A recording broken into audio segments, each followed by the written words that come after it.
Hello, dividend investors. Today I am going to talk to you about basically a very good ETF that you might want to invest in if you're Canadian. This one is XIC, and this is the iShares Core S&P TSX Capped Composite Index. So let's get down, let's check this out. Is it good for your portfolio? Well, let's see.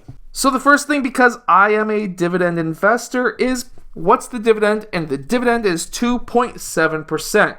That's not necessarily the highest dividend, but what you are getting here is an index fund. And with an index fund, what you're basically doing when it comes to the actual stock price of it over time is it will, or it should, mirror the market. And by getting a 2.7% dividend when mirroring the market, you're doing pretty good, I think. That's my own personal opinion. The expense ratio is the next thing that I look at. And when it comes to the expense ratio, we are looking at 0.06%. So what does this mean?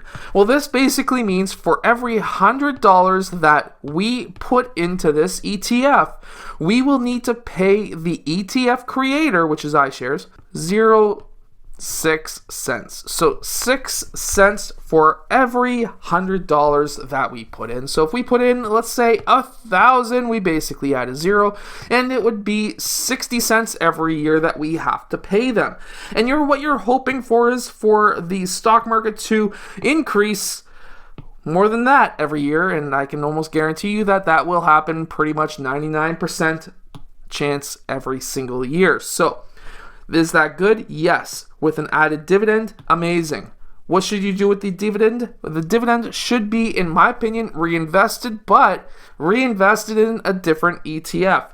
I always like to reinvest, but not with the same ETF or the same stock. I like to be diverse that way. And basically, a dividend allows me to be even more diverse. From there, we look at volume. Volume is very important because it allows you to see how easily you can buy and sell your shares. And at 400,000 average volume, I think you're doing pretty good unless you need to sell 200, 300,000 shares in about 2 seconds. You're doing pretty good, and I don't think you're going to be selling that many at one time anyways. And then I want to look at the overall stock, and I really like to do the 5-year chart if possible. The reason why I like to see the 5-year chart is because if we look at the 1-year chart and it's going down like it did there during coronavirus, then it really looks bad. And you may be wondering what the hell happened. But when it comes to the 5-year chart, you can see different trading ranges as to where this stock is going. And then we can see the future of where it's going to go. So will there be another downturn? Yes. Would I invest all of my money into it at this point? No. What I would do if I wanted to start a position is to buy however many shares. So being a $32 stock, the way I would personally go into it is right now, if I was not invested, which I'm not invested in this one right now, if I wanted to open up a position, I would personally buy around $1,000 worth. And to make my life easy, I would say I'm going to buy about 30 shares. And then that way, I would have about $920 worth, which is roughly around $1,000. And then that would start my position. And then if it went down, let's say we had a little bit of a downturn, it reached that point again. So this was the high before. Generally, if it goes down, in my opinion, or at least in my experience, sometimes it'll reach that point once again. I'm not saying that it will. Our stock market seems to be doing pretty darn good right now. So if it was to go down to that point one more time, I would be probably pretty well loading up the truck or backing up the truck to unload my money. But generally, if it goes down every 5%, it goes down, I would then add in more. Who's to say how much? It depends on how much cash I have at that point in time and what other things I'm buying. Because it's okay. If you're okay with getting a dividend, it is okay to start a position when it's at an all-time high because you're getting a dividend anyway, so it's paying you to have it. And if you're not looking to sell it anytime soon, I wouldn't necessarily worry about it. But when it starts coming down 3%, put more into it, maybe another $1,000. Comes down another 3%, maybe chuck another 1,000 or two into it. And then keep on doing that, because then you're averaging lower. This is what I did during the coronavirus pandemic with CIBC. When it went down, I think it was at like $100 and something, 110 or something, and it went down to 100. I bought another, I think it was like $4,000 worth of shares or something. And then it went down to 90, and I started backing up the truck and started loading up on it because it already had a high dividend. Went down to, if I remember correctly, the lowest I got it at was around $70 something per share. And that's what you do. You keep on loading in when it starts going down. If it's a solid company, or the stock market in general, if it's an index fund is solid, and there has to be like literally the end of the world to happen for it to tank to zero.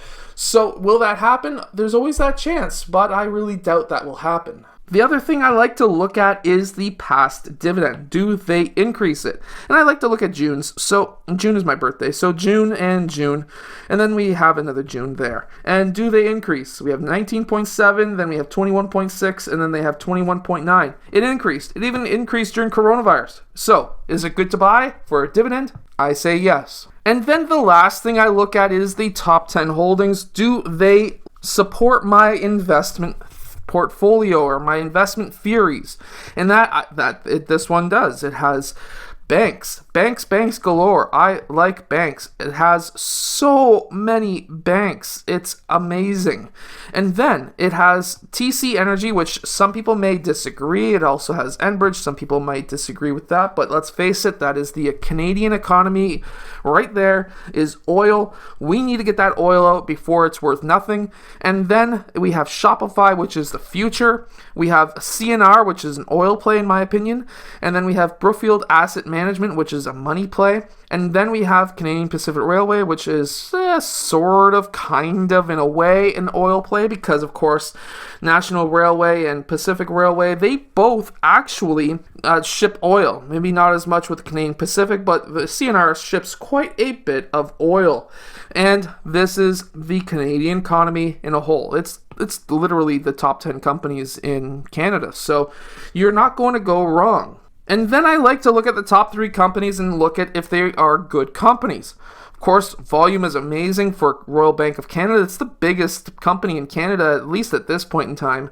And then it's got a pretty good dividend at 3.5%. It was higher. It's going to go higher. Again, I really doubt it's going to be sitting at 3.5% for a while. It's just the banks couldn't raise dividends for a long time, and they still can't until I think the government has to approve it. So, not bad. Shopify doesn't pay a dividend, but volume is not bad. The American version of the stock, it does sell at a lot higher volumes, but this is the Canadian economy. This is just absolutely blowing up this year. It was like a year or two ago where it was only a couple $100 a share or less, so not a bad company to invest in. And then TD, which is the one that I've probably got the most money in at this point in time, that TD and CIBC, and PE ratio is not too bad, 3.5% dividend, and volume is killer. So again, the banks are actually, Canadian banks seem to be a high growth story into the future, or at least recently anyways, because the Canadian banks are just basically able to print money. They look at a piece of paper and they say that's worth millions. So that's basically how it works. So how the banks make money, they of course take people's money and then they invest it, and then they allow you to store your money there, which they're making money off of anyways. They sometimes pay you a dividend, an interest, but who's ever heard of interest anymore? There's no such thing really. It's very low. So they make their money so many different ways, through ETF MERs, through mutual fund MERs, through different account fees. They have credit cards. They have everything. They're making money hand over fist, and they are making more money now than they ever did before. So they're good. They're good investments. Anyways, this is my video about this ETF. I personally really like the iShares Core S&P TSX Capped Composite Index ETF. XIC is the ticker. Make sure to go and check out your own investment advisors. Never take the word of a random YouTuber. Always do your own research. Anyways, I hope that you've enjoyed today's video. If you have, hit that like button, subscribe, go check out my favorite books down in the description below, and I'll see you guys again next time.